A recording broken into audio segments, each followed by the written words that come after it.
Welcome to another episode of Disturbing Reasons to Be Afraid of the Dark. No, I didn't forget about Poveglia Island, even though it's Slime Sunday. I figured y'all want another video, the next video to Poveglia Island, so I'm going to do it for y'all. So don't worry, I didn't forget. And sorry for the glare on my glasses. It's the light because it's really dark in here because it's about to rain. So I figured I would add a little light. I hope it doesn't give y'all too much glare. Sorry, Jenny just ran into the camera. But we're going to jump right into it so that way I can get as much in as possible.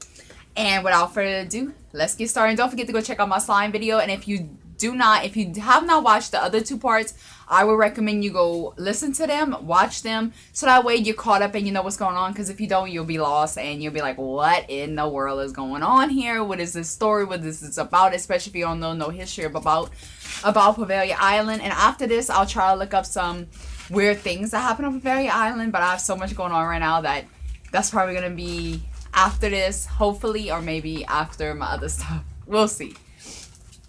But let's go ahead and get started. I'm gonna light my little candle.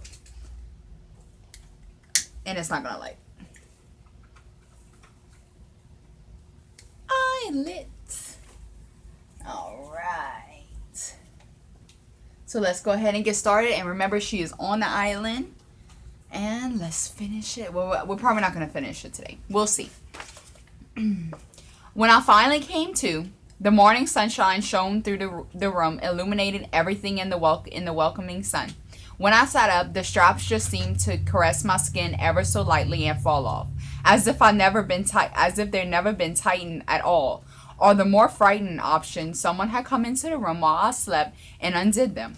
I decided not to overthink it. The sunlight gave me a sense of hope that drove me to get up and examine the room more thoroughly. There were multiple beds in the room, most of them corroded and turned upside down. In the far corner of the room, I noticed a chair that made my stomach drop. It wasn't the chair that scared me, but rather what was sitting on top of it. There, in a neatly folded fashion, were my jeans, tank top, jacket, and shoes. My eyes darted to the doorway and began changing into them.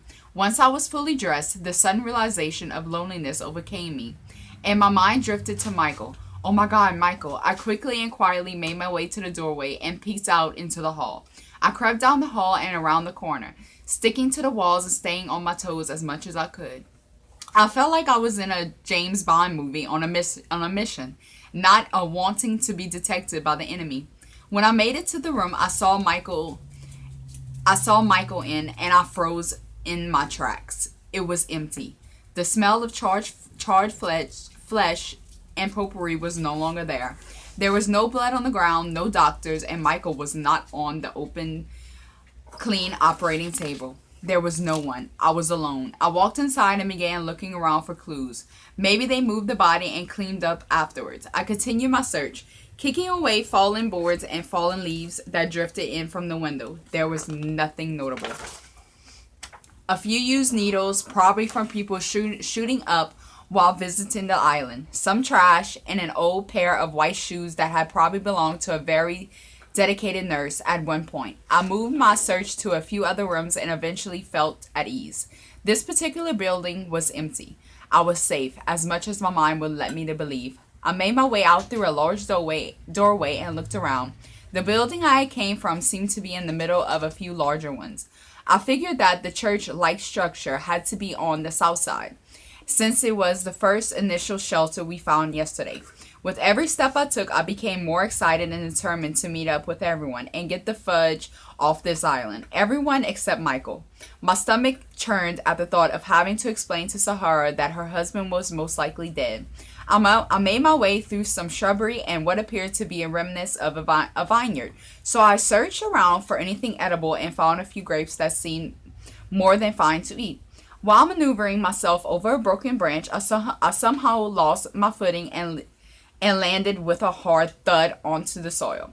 As I pulled myself up, brushing off the dirt from my jacket, the sight before me made me want to vomit. Slightly unearthed from where I had fallen were a few remains of a human skull. I gagged a little and hurried away, bracing myself against a nearby tree. The thought there was a vineyard above, who knows how many bodies, was enough for me to vow never to drink Italian wine again. I looked up and could see the church in view. With a few deep breaths, I made my way to the doorway. Upon looking inside, I couldn't help but notice how serene it looked inside during the day. The vines and branches cascading down the walls through holes in the ceiling would make anyone feel welcome, except for me. The silence of an empty building shot daggers through my heart. They weren't there. I had been so sure with no doubt in my mind that they would be there, never getting it a second guess. I slumped to my knees, leaning my body against the door frame. My body ached. I was incredibly sore, famished, and tired. My mind raced through my thoughts, trying to think of where Sebastian, Anthony, and Sahara might be. If I was hungry, then they were most likely just as hungry. I jumped to my feet and ran back towards the other buildings, holding on to the thought that maybe they were searching for food. I had a plan. If I couldn't find them in any of the buildings, then I would check all of the docks in hopes they might be waiting for Fisherman's Friend to show up. When I reached the building I had woken in, I looked around, scanning the area and getting the feel for what was around me. I crossed my arms. It was getting cold. I decided to make my way to the closest building I saw. Being as silent as possible because I feared of what might hear me, I already felt like I was being watched. I didn't want my big mouth to confirm it by calling out to anyone. As I reached the long building, I noticed that the doors were locked shut from the inside. When I peeked in from a dirty window, I could barely see anything. I felt this building and wandered to a smaller one. A building that size, with how dark it seemed inside, was asking for trouble. When I made my way to my next building, my body was slightly convulsing from the cold I felt. Looking up above the two doors, hanging off their hinges, was a large plaque with a big Italian letters. I decided later that it was most likely say kitchen because when I entered, I could see large stoves and a few sinks and a couple ovens. In one corner, I noticed a metal rack that I assumed was used to hold bread. At one point or another, kicking around a few leaves and trash, I found an old lighter in working condition, which instantly lifted my spirits. I now had a light source. Out of the corner of my eye, I noticed something outside one of the windows. I walked over to the window, my shoes crunching on broken glass. Looking out, I noticed that what I had seen was a seagull that had flown down and landed in a field. Looking toward the sky, I could see it was going to be dark within a few hours, and clouds were rolling in.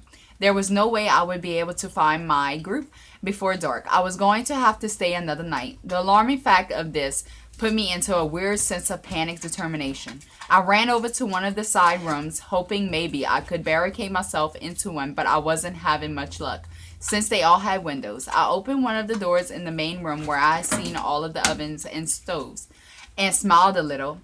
It had a few shelves and was very compact, but it had more than enough room to fit at least 3 people, and a small hole in the ceiling, so if I managed to start a small fire without burning the place down, there would be a decent ventilation and warmth.